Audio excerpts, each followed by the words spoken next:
जय भीम साथियों। बिहार के भीम आर्मी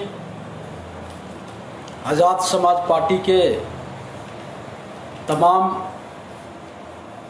कार्यकर्ता साथी, बहुजन हिताय बहुजन सुखाय में विश्वास रखने वाले सभी साथी को भीम आर्मी बिहार प्रदेश की तरफ से क्रांतिकारी नीला सलाम करता हूँ। साथी, आज मेरे साथ हेमंत जी हैं, निरंजन देव जी भीम आर्मी के प्रदेश के प्रवक्ता और मीडिया प्रभारी भी हैं। आज हम लोग जो लाइव आए हैं,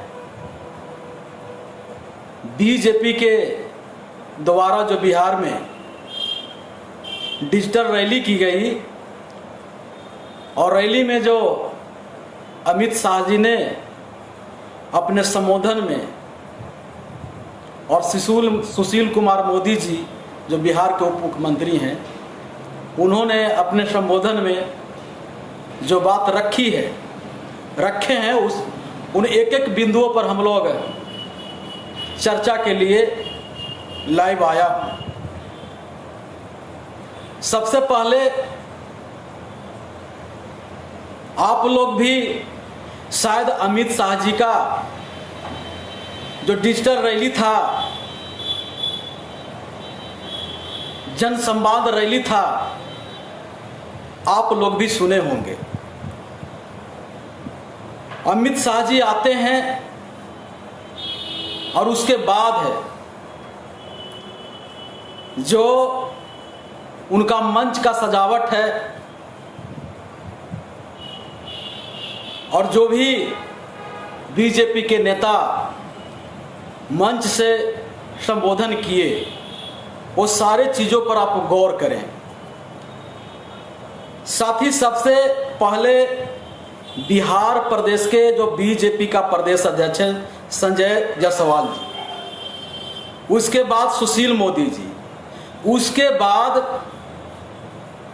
अमित शाह जी, ये तीन व्यक्ति संबोधन करते हैं।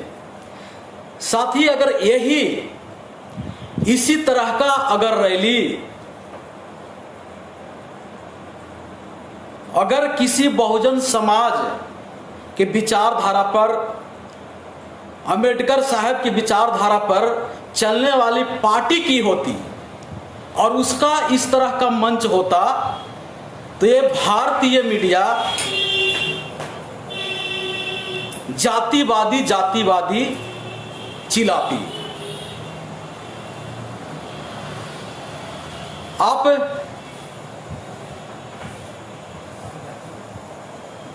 उनकी रैली में, मैं इसलिए कह रहा हूं जातिवादी, कि अगर एक मंच से अगर शेड्यूल कास्ट के सिर्फ 3 नेता बोले होते तो पूरे भारतीय मीडिया है तौबा मचाती कि दलितों का पार्टी है, दलितों का ये जमात है, ये लोग जातिवादी है।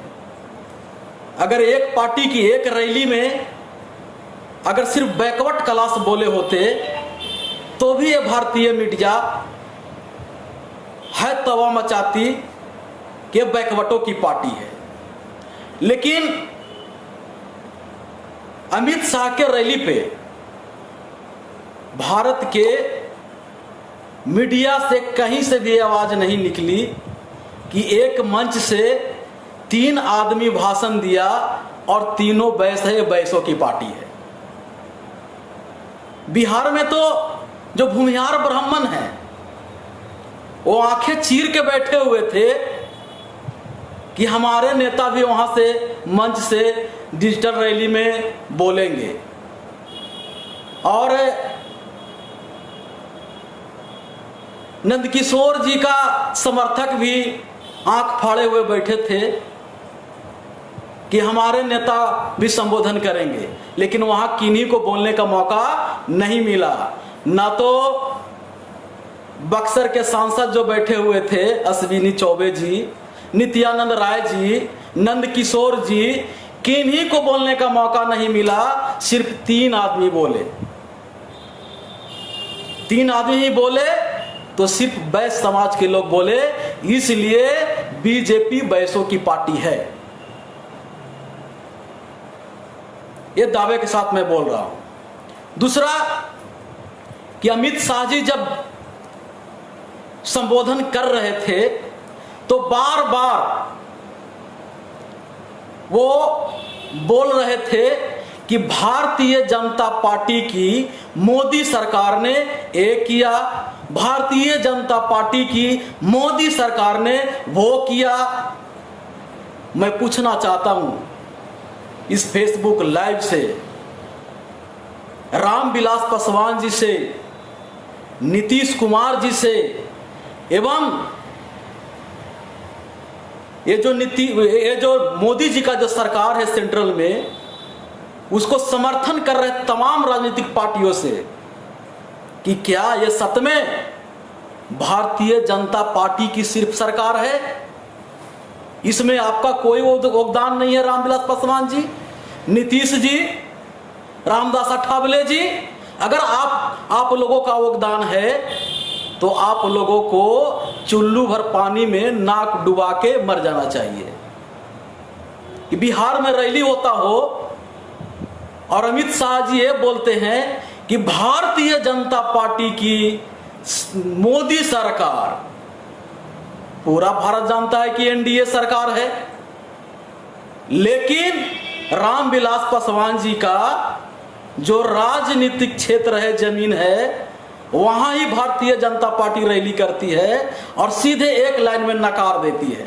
नीतीश कुमार जी का जहां राजनीतिक जमीन है बिहार, वहां रैली होती है और अमित शाह जी एक लाइन में नकार देते हैं कि सिर्फ बीजेपी की सरकार है, बीजेपी की मोदी सरकार है। आप उनके भाषण सुन सकते हैं। इससे साफ जाहिर होता है कि जितने माननीय लोग बिहार के हैं, पार्टी रामविलास पासवान जी का, नीतीश जी का, उन्हें महाराष्ट्र से रामदास अठावले जी के और भिन्न भिन्न पार्टी, ये सब कुर्सी के लालच में बीजेपी के पीछे लटके हुए हैं। इन लोगों से सावधान रहने की जरूरत है। अमित शाह एक शब्द पे और जोर दे रहे थे, वो शब्द था कि जो प्रधानमंत्री जी कहते हैं वो करते हैं। मैं पूछना चाहता हूं इस लाइव के माध्यम से बिहार के जनता से कि क्या मोदी जी ने नहीं कहा था कि अच्छे दिन हम लाएंगे, 15-15 लाख रुपया हम आपके खाते में देंगे, ब्लैक मनी हम बाहर से लाएंगे, और पता न क्या क्या वो बोले थे। क्या ये सब अमित शाह जी, ये सब मोदी जी ने पूरा कर दिया? क्या बिहार के आप लोग मूर्ख समझते हैं? अब हम बिहारी भाई को समझना होगा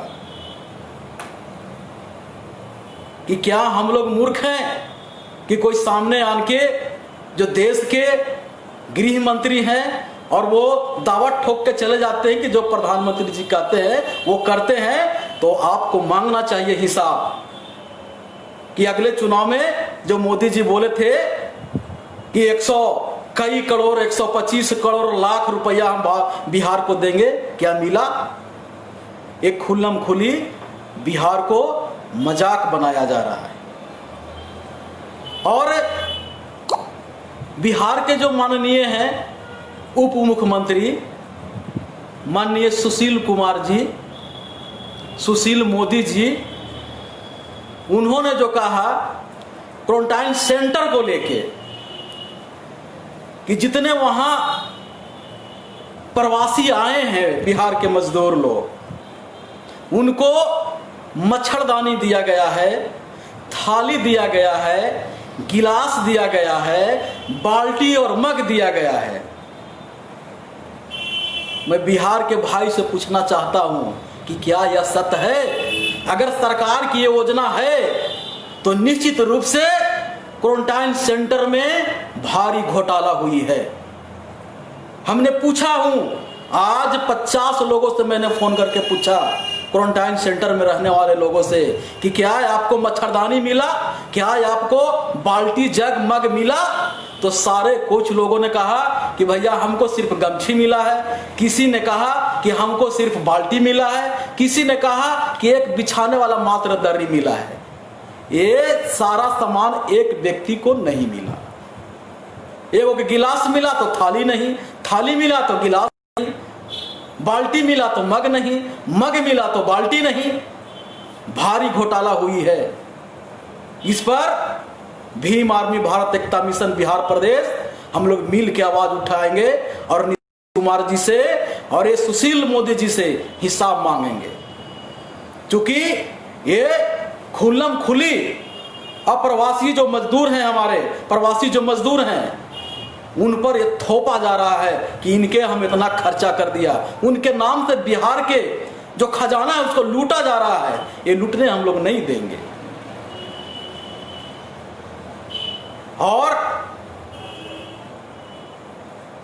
और भी इसमें अगर आप देखेंगे तो कितना झूठ बोला गया। भाषण शुरुआती दौर में ही अमित शाह जी बोलते हैं कि लोग कह रहे हैं कि ये चुनावी रैली है, ये तो जनसंवाद है। मैं पूछना चाहता हूं बिहार के भाई से, क्या वास्तव में जनसंवाद रैली थी? आपको भाषण सुनाया गया कि आपसे वो वार्ता किए, क्या आपको कोई सवाल पूछने का मौका मिला? नहीं। तो फिर जनसंवाद कैसा? जब जनता से कोई सवाल नहीं लिया गया, जनता से कुछ पूछा ही नहीं गया, तो कैसा ये जनसंवाद कैसा?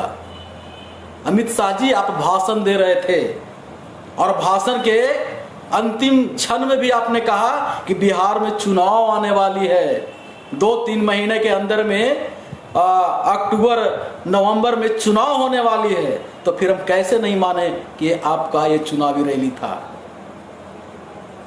दूसरी बात, उन्होंने जो एक भावनात्मक बात बोली बिहार के मजदूर भाइयों के लिए कि गुजरात का, महाराष्ट्र का, गुजरात का सूरत हो, महाराष्ट्र का मुंबई हो, यहाँ के विकास में बिहार के मजदूरों का पसीना का महक आता है।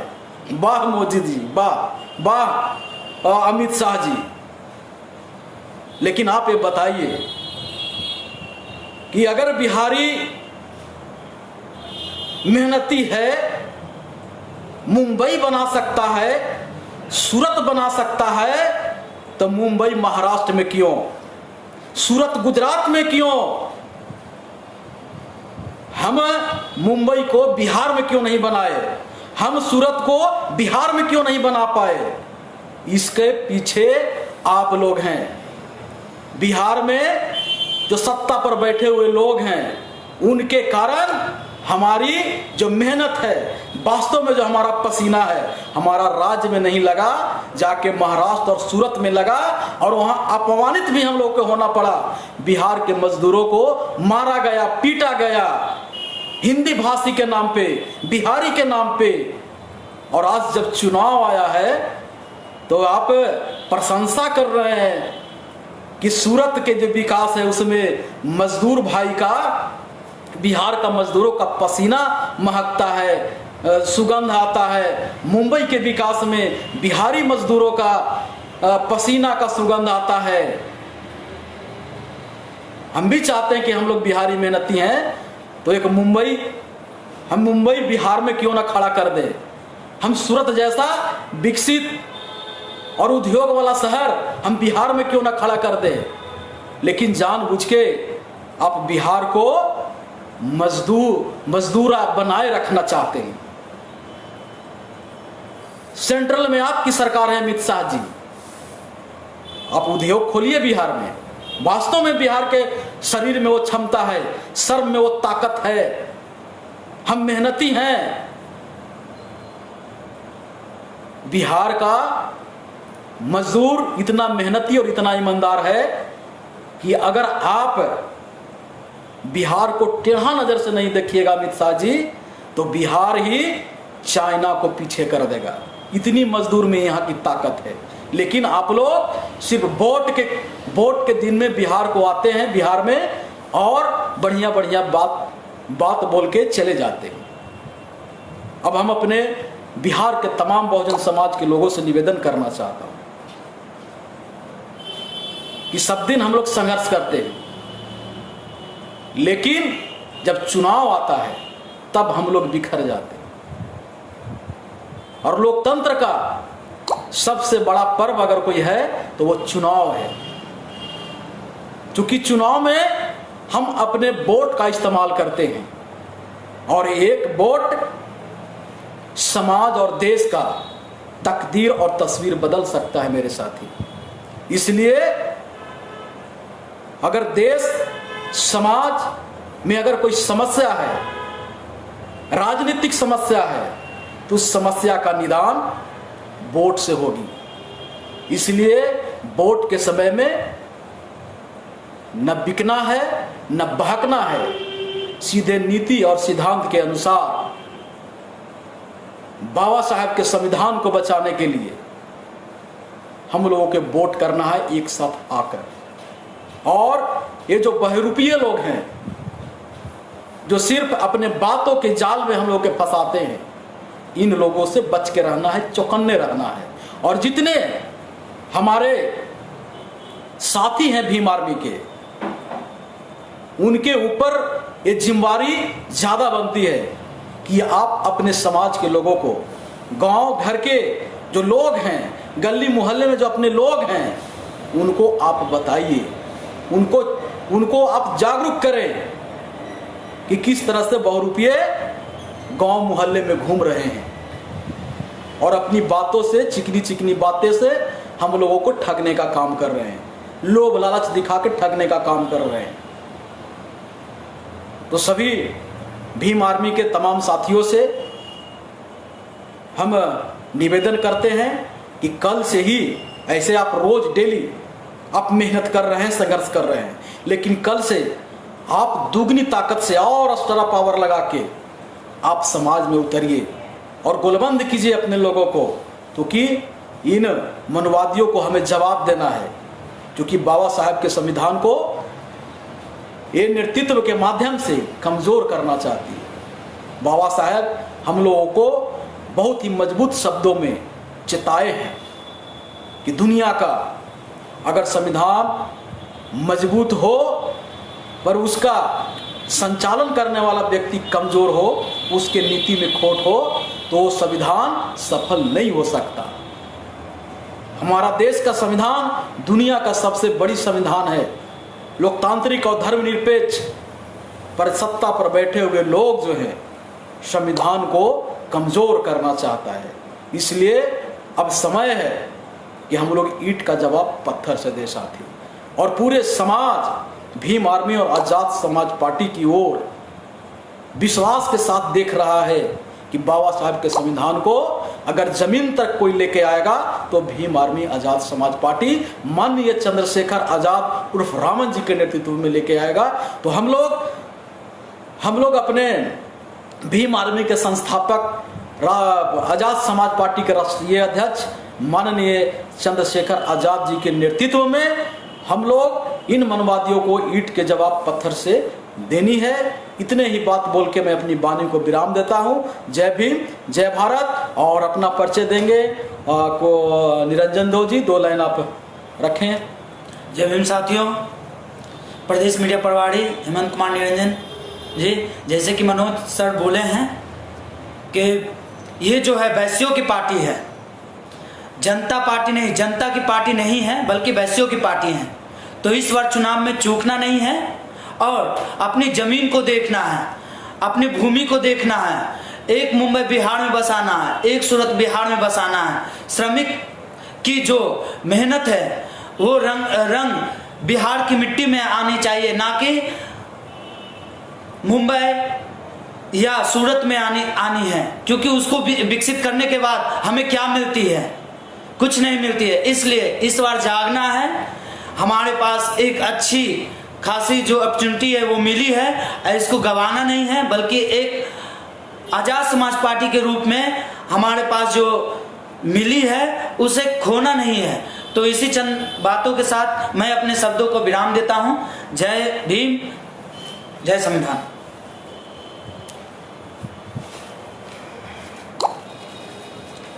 ठीक है साथी, सभी को पुनः एक बार क्रांतिकारी नीला सलाम। जय भीम।